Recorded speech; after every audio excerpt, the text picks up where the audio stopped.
best to stay quiet. Andrew did a nice job of maintaining on course with his presentation while there was some noise coming in and out. Typically, we're not supposed to have students in here, so if you are in here, please be respectful. These people have worked extremely hard on the presentation, and they deserve the utmost respect and their undivided attention from the audience. So please be respectful moving forward. Thank you.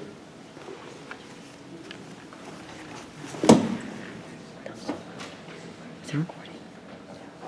This is filmmaking with Bennett Oaks. Oh my God, it's Bennett. All right, well, good morning, judges, ladies and gentlemen of the jury. My name is Bennett Oates, and I would like to talk to you about my senior project, which is the art of filmmaking. First, a little bit about me. I'm a member of the Boy Scouts of America, specifically Troop 9, located in Pawcatuck, Connecticut. And as a matter of fact, I just completed the paperwork to achieve the rank of Eagle Scout. I'm part of the New London High School NGROTC program, and I'm actually the commanding officer of the unit. I enjoy skiing, hiking, and if you couldn't already tell by the topic of this presentation, I enjoy watching movies. And I have 3 dogs and 1 cat. So let's start with the basics. What is filmmaking? Well, if you couldn't tell by the name, filmmaking is the process by which a film is made. It involves numerous complex steps, and it can involve multiple groups of people, and it requires a lot of time and effort to go into it. But like all creative outlets, it starts with an idea, which brings me to the filmmaking process. Now, there are 5 phases or steps to the filmmaking process. We start out with development. You get your ideas out there. You start brainstorming, start planning. Put your ideas on a page, in a Google Doc, whatever. Start scripting, develop a rough draft. Now, depending if you're a big budget production or you're just making a home movie, the development time can vary. For big budget productions, it can be about a year and a half, but for me, all it took was a week in a Google Doc to get my ideas down on the page. Phase 2, we have pre-production. That's where the scripts are finalized and storyboards are fully realized. Start gathering equipment. It can be as high-tech as a digital film camera and sound equipment, or you can just have your phone camera and a microphone. This is where, and then you start selecting your cast and crew. Your cast can be just a group of friends on a weekend with a camera, or you can put out a casting call, hold auditions, put out a job listing, and then hold interviews for crews such as videographer and editor. Phase 3, we have production. That's where table reads and rehearsals happen. You bring your cast in, you make sure they know their lines, make sure they're comfortable with the script and their actions. And then the rubber meets the road. The actual filming happens. Lights, camera, action, that sort of thing. And then a production schedule is established. The who, what, where, when, why, how of the whole thing. Today we're going to be filming here, we're going to be doing these films. At this time, I'm going to need these people here. Oh, it rained today, so we're going to reschedule the film here at this time. And I think you get the idea. Phase 4, post-production. This is where the main editing happens in the movie. And if necessary, ADR and extra audio has to be captured. ADR stands for automated dialogue replacement. So let's say you have a cast member and one of their lines get messed up by a gust of wind. So you bring them into a recording booth after the fact, have them re-record their line, and then dub it in post. You would want to gather some licenses and copyrights. If you want to use a song that you really like in your film, or if you have a product that you want to use, like a brand, like if you end up using like Coca-Cola or McDonald's, you want to gather licenses or copyrights for those respective things. Otherwise, those companies might take legal action, or you could get sued. That's worst case scenario, but better safe than sorry. Phase 5 is distribution. This is arguably the most pivotal part of the process. This is where you get your film out there, get people hyped up, get people ready for your film. Promotional marketing, trailers are edited, trailers are made. As you'll see later in here, I have a trailer for my movie. And then get people hyped, get people talking about it, get people interested, and then once the film comes out, you're going to need a place to show it. You're going to need to make distribution deals, whether you want to show it at a film festival, local movie theaters, or on a projector screen in your backyard. Any of those work.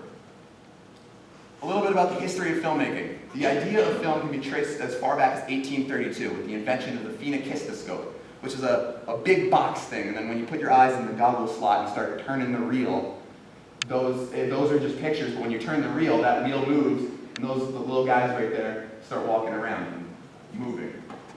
The commercial film industry was started with the birth of Hollywood in 1903, or as it was called back then, Hollywood Land, but in 1949 they knocked down the land part and wanted to focus more on the film industry and business side of the area. So it became the Hollywood sign we all know and love today. And then the process of Technicolor, which as the name implies, was one of the first examples of color in film, was introduced in 1912, but one of the main contributions in that time period was in 1939 with films like Gone with the Wind and The Wizard of Oz. A couple of prominent historical figures in the filmmaking history. We have Louis Le Prince, who was a French artist and inventor. He invented the video camera that we all know and love. Herbert Kalmus, who was an American scientist. He helped invent the Technicolor system. And then Sergei Eisenstein, who was a Russian film director, and he invented the montage among other film editing techniques. Well, nowadays, with digital cameras, montage is nothing to write home about. It's very easy to make. But back then, you had a physical piece of film that you had to take scissors or whatever and cut it, take another piece of film, add it back to that first part, glue it together, attach it in some way, and hope it doesn't come apart, because if it does, well, game over. And then jumping forward a couple decades, we have Walt Disney. I think we all know who that is. He was an American animator who helped pioneer the animated film industry. With films, his company, Disney, made films like Snow White and Sleeping Beauty, and he made characters like Mickey Mouse and Donald Duck. Alfred Hitchcock, he was a British director known for the use of complex film narrative and psychological storytelling. Some of my favorite films of his are Psycho, Rear Window, and Vertigo. All of those are excellent examples of using suspense and tension throughout the film, getting in the audience member's head, and using the aforementioned psychological storytelling. In fact, a lot of horror and thriller directors nowadays cite him as a source of inspiration. And some critics, they use the term Hitchcockian when they want to talk about a thrilling movie or a suspenseful movie. Now we're going to jump to a guy who's actually alive.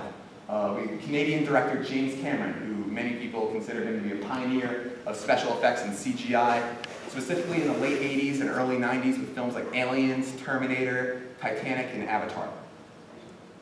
My mentor for this project was Ms. DePalma, right back there. She's been the technology education teacher here for about 20 years now, since 2002. She's responsible for recording things like school sporting events and other activities. And in my sophomore and junior year, I had her class, and she had us doing seemingly mundane assignments like making commercials and making PSAs. And while most students would put in the bare minimum, I realized that, wait, I actually like doing this, which is crazy because it's school. And I got my start here, and I realized that this could be a hobby of mine. Now the product, this is the thing that we all came here for, if we're going to be honest. So this is the teaser trailer for my film. Yeah, there we go. Okay, whatever.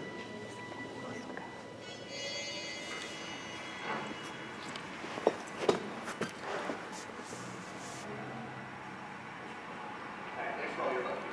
Sure thing, anything for a fellow agent. So whoever this man is working for knows what type of car I drive and may have a pipeline into your research facilities. I think so.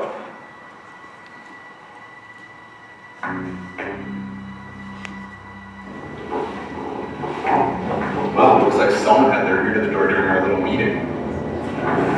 Oh Christ, how did tell us here?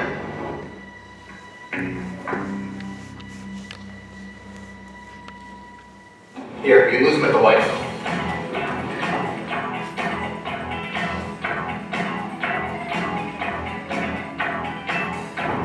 Don't you got some gadgets or hidden weapons in here? I thought MI6 liked to get out of our vehicles.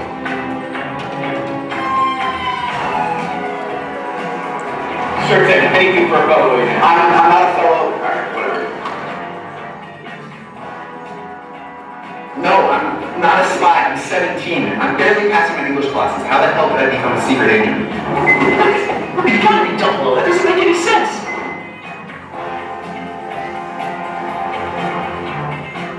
Tell me, man, you got the wrong guy.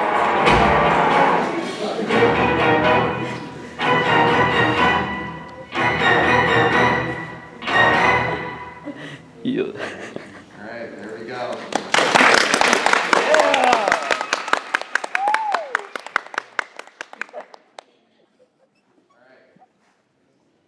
No, we don't want to watch that again.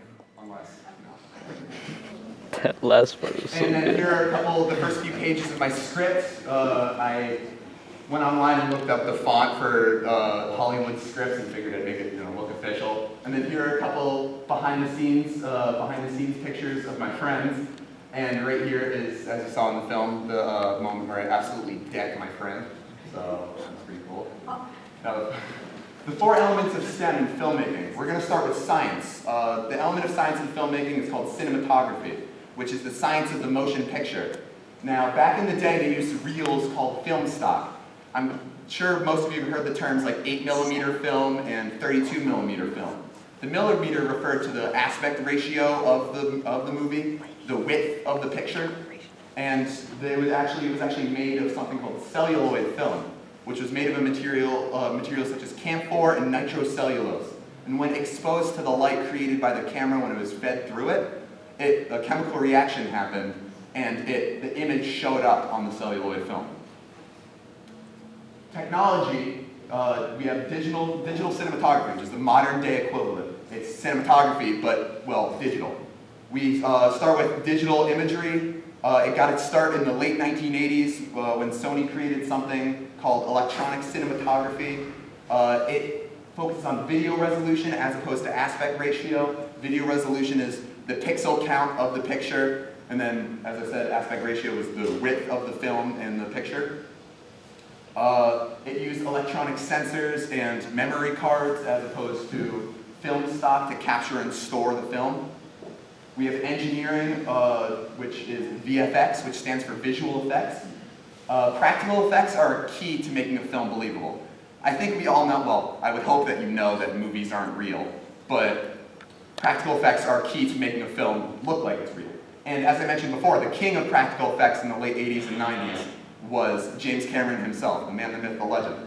And two of his most favorite, my most favorite films of his were Alien and Terminator, or Aliens and Terminator. And in Aliens, they had the xenomorph aliens, and they were actually, most of them were puppets. They had whole crews of people operating them, and like maintenance, upkeep, the works. And in Terminator, as all of you might know, the Terminators were actual robots. So they had metal chassis and like steel frames, and some of them had gears inside. In the latter half of the film, when Arnold Schwarzenegger's skin gets peeled off, it starts walking around and it utilizes stop motion, but we're meant to believe that it's gears. So engineering plays a big part in it. And finally, we have math. The biggest part of math in filmmaking, in my opinion, is animation, which in 2D and 3D films, that involves the mobility of characters, how they move around, how they walk, how they talk, how they just move in general. The biggest thing is stop motion. One of the biggest things is stop motion. The best example that I can think of is a little film in 1980, I'm sure that you've heard of it, called The Empire Strikes Back, where they had these things called AT-AT walkers, which were big metal camel-like four-legged walkers. And what they would do is they would move one leg at a time, they would move the leg, stop the camera, a guy would come out of a trap door in the floor, move the leg one more time, record again, and then the guy would open the trap door, move again, and so on and so forth. So hours and hours of trying to get that stop motion perfected for just a 30-second clip, which for 1980 actually looks pretty good. And then we could go into 3D characters. You could use editing softwares like Blender. Joint mobility is a big thing.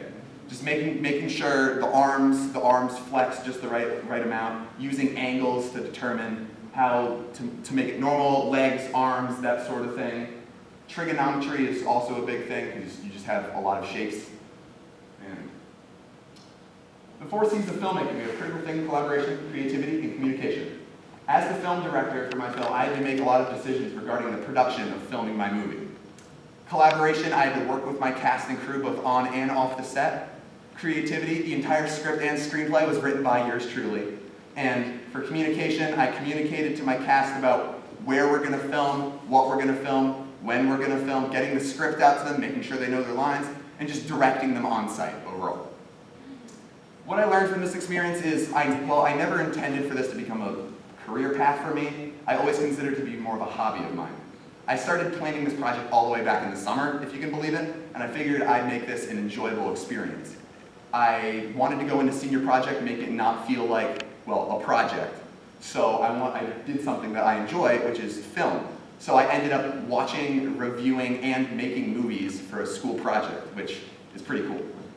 And now I can watch my favorite movies and have a whole new perspective and appreciation for the effort that goes into every bit of the 4 C's, every bit of STEM that goes into them. My future plans is I'm currently committed to Norwich University, class of 2026, which is not to be confused with R. Norwich up in Vermont. And I plan to major in communications. After those 4 years, I will join the Navy as an officer and try and become a PAL, which stands for Public Affairs. And I'm interested in the foreign service, diplomacy, international relations, and things of that sort. Acknowledgements, many thanks to everyone who's involved. My friends, who are my casting crew. We got Vito and Bobby in the audience, they're up there. We have my family, my mom and my dad. Miss DePalma, right back there, she was my mentor. And then Mr. Turnier, right at the end of that table, he was my senior project teacher. All right, that's the end. Stand up, stand up, stand up, stand up.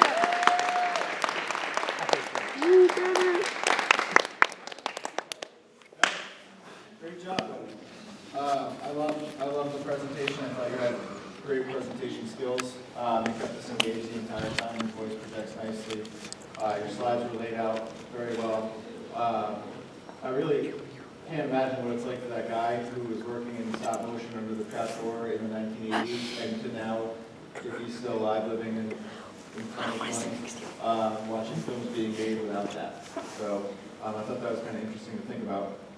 My question for you is, where do you see yourself in terms of filmmaking? Do you see yourself, continuing down a social media path with this, making content, or do you see yourself maybe just putting this aside until you're done with becoming a PA? Or tell me a little bit about Yes, that. good question. I feel like this might take a back burner when I'm doing college and go into the Navy. Filmmaking, like I said, has always been an interest of mine ever since quarantine, and even before that, I've gotten interested in movies and film series and just watching So filmmaking, I have a YouTube channel, and I have a couple things up there already. Some stuff I made in Ms. DePalma's class, and after this presentation, I'm going to upload that trailer, and before the end of the school year, I'm going to upload the full film. Later on down the line, when I have time, I would be interested in making a couple more home films. I don't plan to go big with this. It's a nice little hobby to have to pass the time.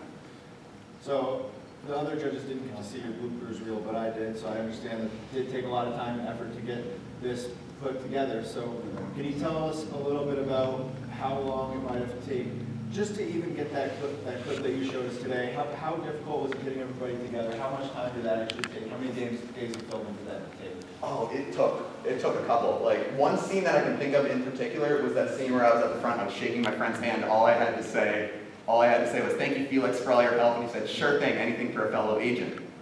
That scene, you'd think we each have one line, cut, it's easy. You'd think, right? It was not. He forgot his lines a lot. There was a whole thing going into it. It took 5 minutes for that one scene, and it was a clip. That was only one scene in the entire portion. It was going to be.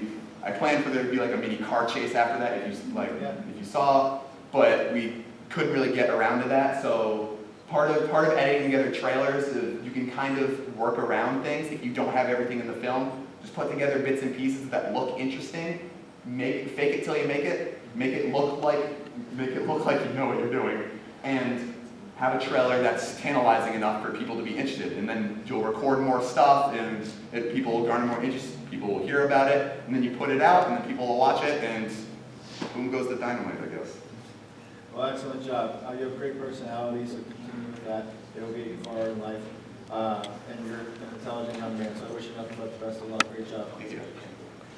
He didn't call me intelligent. My question, I guess, would be, how do you think that this is going to help you in your profession? Is there a way that you think this is going to help? Yes, there is. I guess subconsciously I chose the role of, I chose to go for the role of public affairs officer, because there's an element of being a spokesperson, being on camera, being out there in front of people. With filmmaking, you're on camera, you're both directing and in my case, directing and starring in the film. And being a PAO, I would have to go out in front of people and talk with people. Like the job says, public affairs. I would have to talk with the public. I would have to get things from higher ups, so to say, and then translate that and make sure everybody knows what's going on. So I guess there is an element where they overlap. Great, thank you. Great presentation. Thank you. You did a fantastic job. I loved your like the effort and the that you went into it. It's not easy. Yo, do I stop? Should I stop recording? Should I stop? Bye, Benny. You did so good. Look at school, to be honest with you. My question, a little bit of dialogue question, so I'm just not thinking always, but it's a